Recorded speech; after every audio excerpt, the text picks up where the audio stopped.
Tahun 1976, brankas baja paling kokoh di Lebanon terbuka lebar. Di dalamnya, 8 ton emas batangan raib tanpa bekas.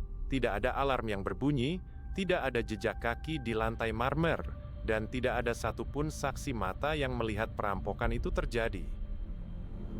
Kota Beirut saat itu berada dalam kekacauan perang saudara. Namun perampokan ini adalah operasi yang terlalu rapi untuk sekadar efek samping konflik. Direktur Bank of Lebanon tiba di lokasi dan mendapati pintu besi setebal 2 meter terpotong dengan presisi laser. Ini bukan pekerjaan pencuri biasa, ini adalah operasi militer dengan presisi beda. Dunia internasional terdiam saat berita ini bocor. Bagaimana mungkin 8 ton emas bisa dipindahkan di tengah zona perang yang diawasi ketat oleh berbagai milisi bersenjata? Data internal mencatat bahwa tidak ada satupun mobil lapis baja yang keluar dari area bank pada malam kejadian. Pihak otoritas menyatakan bahwa emas tersebut telah dipindahkan lebih awal, namun catatan manifestasi pengiriman tetap kosong. Kejanggalan ini menjadi awal dari salah satu teka-teki finansial paling gelap dalam sejarah modern Timur Tengah yang terlupakan. Keberadaan 8 ton emas bukan sekadar angka, ini adalah cadangan devisa krusial negara yang terancam bangkrut. Siapa yang memiliki akses ke kode brankas utama? Mengapa penyelidikan nasional dihentikan secara paksa hanya 2 minggu setelah kasus dimulai? Jawaban dari pertanyaan ini akan membawa kita pada pengkhianatan di tingkat tertinggi pemerintah yang sangat membahayakan nyawa. Pukul 2 dini hari, saksi di sekitar gedung bank melaporkan melihat konvoi truk militer tanpa plat nomor. Peta taktis menunjukkan bahwa rute menuju pelabuhan Beirut sepenuhnya tertutup oleh milisi, namun truk-truk tersebut melintas tanpa hambatan. Ini adalah bukti bahwa pelaku memiliki otoritas, atau setidaknya kerja sama dengan kelompok paramiliter yang menguasai sektor tersebut. Dalam rekonstruksi lini masa, kita menemukan celah keamanan selama 45 menit, di mana sistem komunikasi di seluruh blok bank mati total. Teknisi sistem keamanan melaporkan adanya interferensi frekuensi yang sengaja dikirimkan dari area perbukitan di luar kota. Pertanyaannya, milisi mana yang memiliki teknologi jammer canggih pada masa itu? Kontradiksi terjadi pada kesaksian kepala keamanan yang bersikeras bahwa pintu brankas terkunci rapat sepanjang malam. Padahal, laporan teknis forensik menyatakan bahwa sensor suhu pintu menunjukkan peningkatan drastis akibat alat pemotong termal pada pukul 3:15 pagi.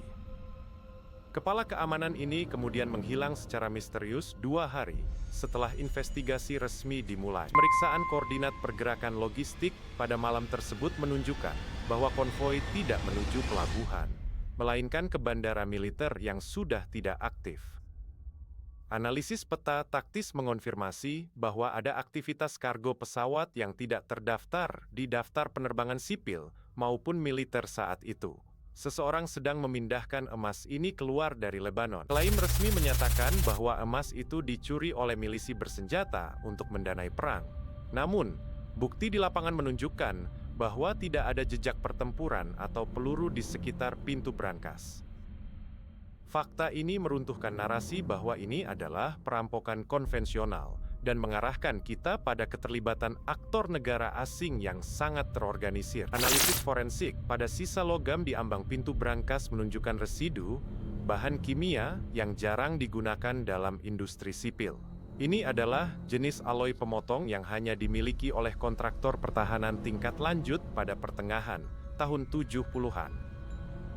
Dokumentasi rahasia ini ditemukan di arsip intelijen yang baru saja dideklasifikasi di luar negeri. Sebuah transkrip rekaman radio yang dicegat oleh pihak ketiga mengungkap percakapan dalam bahasa asing mengenai pengiriman beban berat ke sebuah lokasi di Eropa Tengah.